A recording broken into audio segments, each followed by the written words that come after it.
Hi guys, it's Ashley. I hope you guys are having a wonderful Friday afternoon. It'll probably be either night or tomorrow morning when I post this, so have a great weekend as well. But I wanted to talk about today, as you could probably tell from the title of the video, how to survive online classes. We are in a very, very weird time right now where most students either have had to start online, have to go back online, or they got placed online, or they are choosing to be online after this whole coronavirus started. So I thought I would take a minute of your time and talk about some tips and tricks. And this video is literally for anybody who chooses to do online school, for any students who got put into the position where we have to do online school, for any of the educators to understand what students are actually going through, or parents of students, so that you are better equipped to, one, understand what they're going through, and two, teach them if you are now their educator. It kind of comes full circle, you know, it just keeps on going. It's a loop, it's a infinity, I don't know what I'm talking about. I'm digressing, I'm very sorry. However, let's get to this video, okay? So, some tips and tricks to survive online classes. I hope that if you are affected by coronavirus, I hope, and you don't like online school, I hope that you are welcomed back into your school when it is safe and responsible for everybody to do so, and everybody feels calm and collected and just put together. I really do. However, that's not the reality of our life right now, and we have to face the fact that, you know, we might have to do online for the entire first semester. We might have to do online for the entire year. Nobody really knows at this point, and so it's just taking it day by day is the best way to do this. There are some challenges that are gonna come up that you don't know how to deal with because you've never had to do this. So that is the point of this video, is to talk to you guys one-on-one on how to exactly do online classes, what the best way to do it, and just remember to have like your mental health in check as well, because these are some crazy times. So we're gonna talk about everything and go through everything, and I hope you guys enjoyed this little roller coaster of a ride, because I'm sure I'm going to be everywhere with my thoughts, but that's okay, because that's why you guys watch my videos probably. It's just to see what is she gonna talk about today. So this is 101 basics on how to survive online courses. Let's go.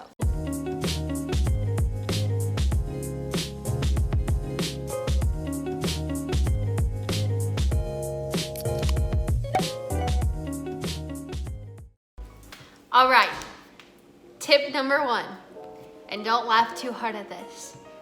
Don't stress out. I'll give you a minute, because this is a freaking stressful time, and I understand that. And I understand that there's so many crazy things going on in our lives right now where it's like, Ashley, how can you even say don't stress out? Obviously, I'm stressing out. This is a huge deal. This is transitioning from on-ground classes to online classes. I specifically took on-ground classes because I suck at online classes. At least that's all that goes through my head. Throughout this entire time, I'm just like, oh my gosh, if GCU decides, you know, through this entire semester that we're gonna do online to protect everybody, which is fantastic, but at the same time, it's like, if there's anybody else like me, it's really, really stressful. So the number one thing that you can do is try not to stress out. Take some deep breaths. Just understand that this is temporary. This isn't a full-time thing, hopefully. I don't think it will be, but hopefully. And just actually like try to get as most out of this experience as you can. I mean, one day you'll be talking to your kids, your grandkids, and talking about how crazy of a transition this has been, and of how crazy this, you know, teaching kids online through this application called Zoom that just showed up out of nowhere. And it'll be a weird, crazy story to share one day. And if you think about it like that, it gets a little bit better in a way, because then you're not as focused as, oh, am I actually gonna be able to do these classes? Am I actually gonna be able to be prepared for all the tests? What about when I have questions for teachers? Students, don't stress out if a teacher doesn't finish an email or doesn't send you an email in 24 hours. They're trying their best. I truly believe that all teachers right now are busting their butts and they're doing a fantastic job. So like I said, the number one thing that you can do to ensure a good online class experience is to try to not stress out. Tip number 2, and this is probably my favorite tip, don't stress yourself out is very important. That's the most important tip. My favorite tip is, I will show you, notebooks. These are gonna be your best friends. And so pick a good one. Pick ones that really fulfill your inspiration and that you love writing in every single day, because notes are gonna be very, very important for online classes. I like these college rule small ones with like 70 pages. They're cheap. Right now at Fred Meyer's, they're only 25 cents a piece if you have the little Fred Meyer card. And if you don't have it, then your grandma probably does. That's how I get my deals all the time. It's a fact. Like if you don't have a card, your grandma probably does. So these are only 25 cents. They're fantastic, and they're small enough that if I don't use them all, I don't feel bad about not using them all, and they're just classic notebooks. But I like the price. I like the price.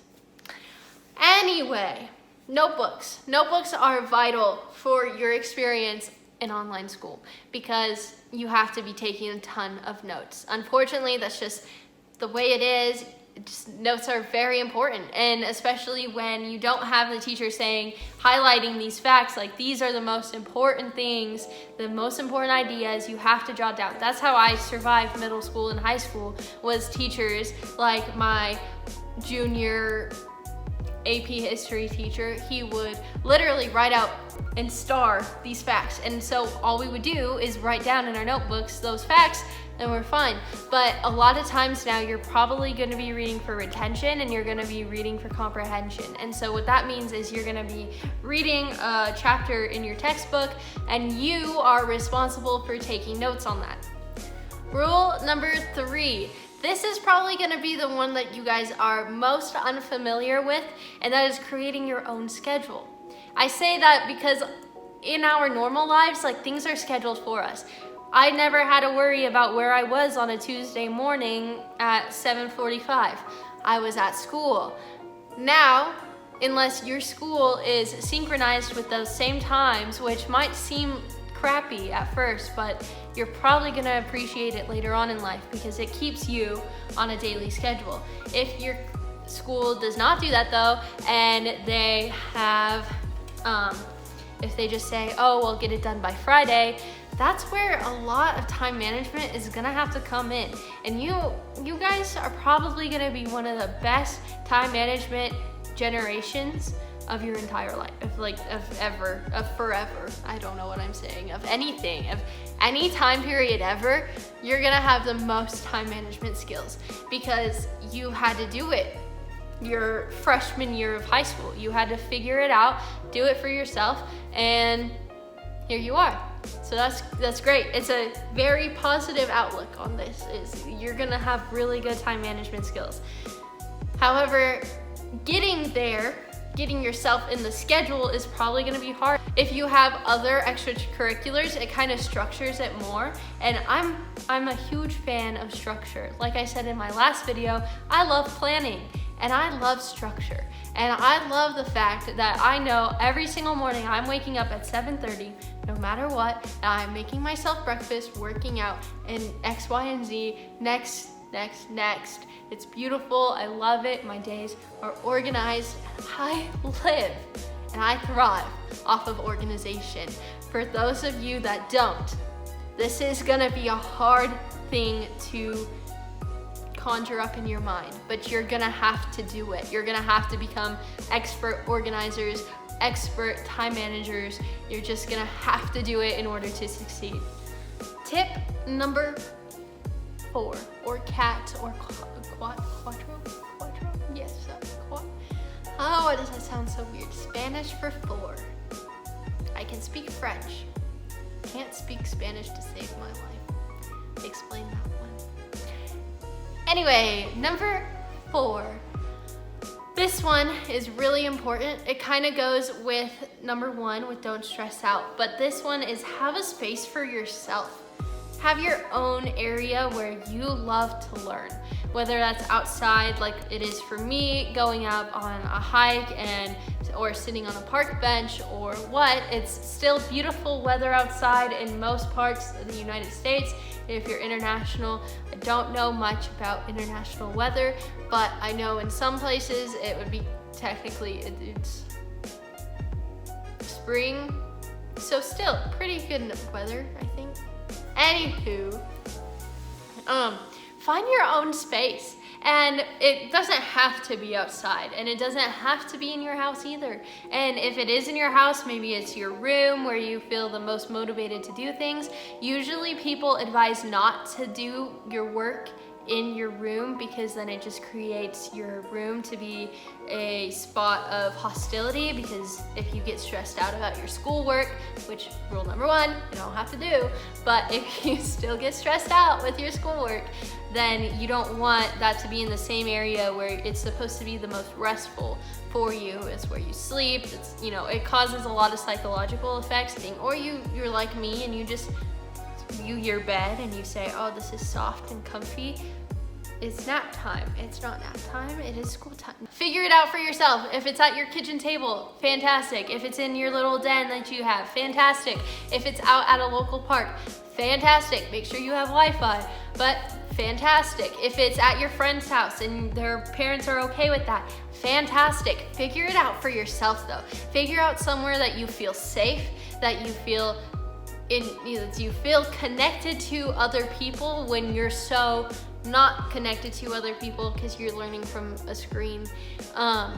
Just remember to prioritize that, because at the end of the day, that will create also the schedule. If you're gonna be up at 7 in the morning to start your school day, and if you're able to drive or your parents are okay with it and you can walk somewhere or they can take you somewhere, go explore. Maybe you want to have a different classroom every single day, and right now is the best time to experience that. And if having a place for you really solidifies the fact that, hey, I need to get this done, then you need to have that space. Whatever space that is, you need to have it and tell everybody, hey, this is my classroom. Don't mess with my classroom. Don't do it. Don't freak out. I mean, you've seen how meticulous actual teachers' classrooms are. You think that they love when students just run amok in there and mess everything up and flip over desks and flip over chairs? No, because they've spent time and energy on their classroom. So don't mess other people's classrooms up. Even if it is their bedroom, even if it is the den, even if it's the kitchen table, just let them have their classroom. I mean, they already got school taken away from them. Just let them have their own classroom. All right, and the last tip I have for you guys, this video is gonna be a little bit shorter than my other ones, just because I want it succinct and in a timely manner. I want to edit it and put it out today because I know a lot of you guys are already in school and figuring it out, or you guys like me start next week or the week after, whenever you guys start. I want this to be available for you just to calm your mind a little bit. So tip number 5, ask your teachers questions, ask your professors questions. Just because you're on a computer doesn't mean that they're not there to help you. Like I said in tip number 1, it might take them a little longer to get back to you with a response, but they are there for you still. Like, they still want you to succeed. I only had one semester where one semester where I was able to be in the classroom. And while I was in the classroom, I got firsthand experience of just how much a teacher goes through for their students. And it's not gonna change because you're online. Their job stays the same. Their job description is to help you succeed and create the future leaders of America. So ask them questions. Don't feel self-conscious now that you're not in person and you guys aren't able to make as strong as relationships. I mean, honestly, you might be able to make even stronger relationships if you just have open communication with them and not be afraid to send them a million emails. Just ask them questions. Just have communication with your teachers. They're there for you. They will never not be there for you. Even when you're 30 years old, you can still hit them up on Facebook and be like, yo, what's the answer to this question? I'm freaking out. So, I hope this video has helped you a little bit. I'm gonna send it out to all of my teacher friends and so that they can show their classrooms if they want to. And I'm gonna send it to all the students that are in school right now and just need an extra helping hand, because I understand school is hard enough on its own, but to just transfer it online, and if you're a person like me who is just not adept to doing online classes, this is a really hard time. And so I hope this video gives you a little solace and helps you remember that you're a student, you're there to ask questions, you're there to struggle and then overcome. That is what you're supposed to do. And first and foremost, prioritize your education. Tell everybody in your life, this is the time that I need from this time to this time. It has to be my time because I need to do I need to learn. I need to do my job as the educated, getting educated by my educator. So I really hope that helped, guys. I hope you guys have a wonderful day and a wonderful school year, and just live your best life. Live and prosper. Just kidding. But just go out and live and have fun. I know this is a weird time, but you can still have fun and create awesome experiences. So bye, guys. See you later.